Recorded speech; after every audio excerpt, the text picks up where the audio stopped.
Ah, yes, we've all been there. You spend a lot of time searching the internet, watching YouTube videos, reading blogs, trying to figure out which hiking shoe that you should wear.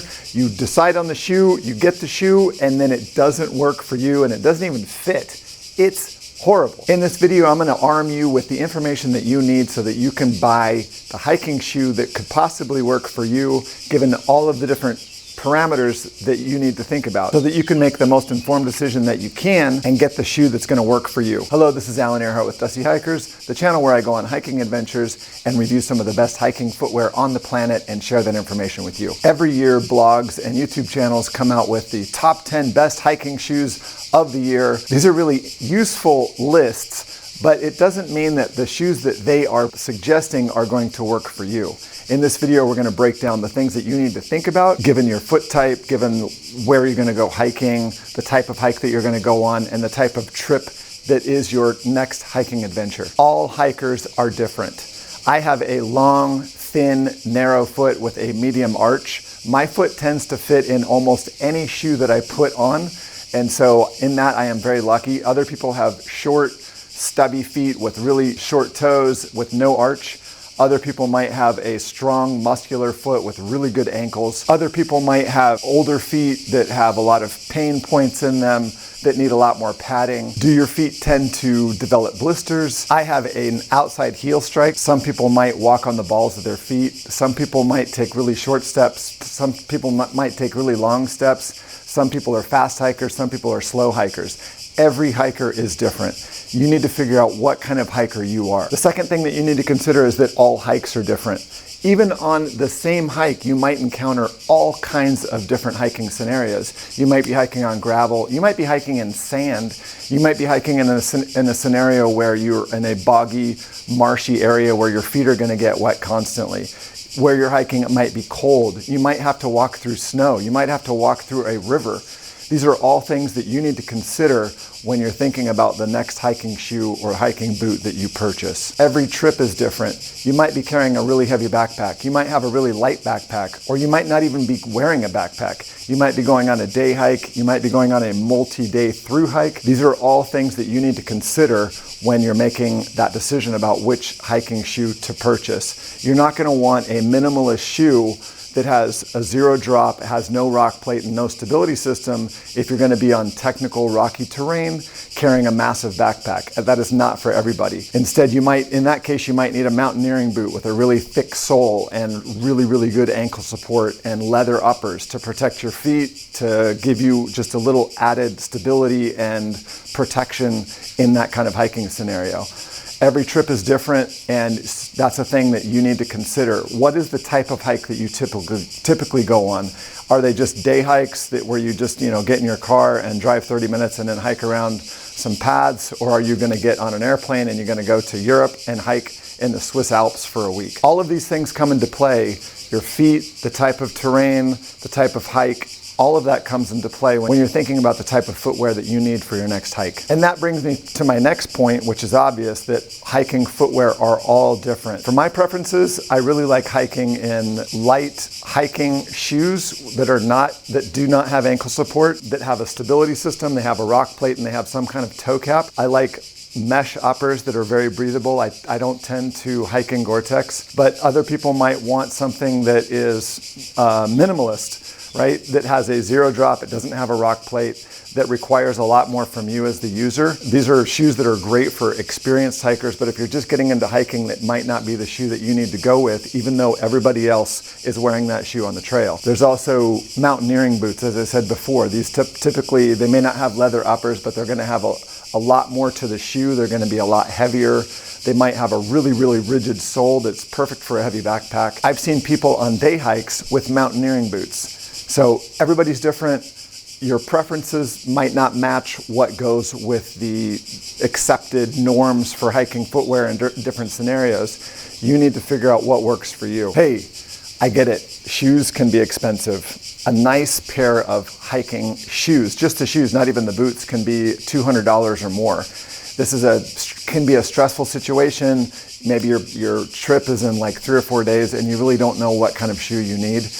Going and watching those videos and reading those blogs can give you lots of information about the shoe, what it's made of, what kind of features it has, whether it has a stability system, whether it has a rock plate, whether it has more ankle support or less ankle support. All information that it's difficult sometimes to get off the manufacturer's website, but going and watching some really good hiking shoe review videos or reading some blogs can give you the information that you need to make a more informed decision. I have a video specifically on how to discern whether a hiking shoe review video is good or bad. That's going to be linked here. I'll probably also have it at the end. I highly suggest that you go watch that video.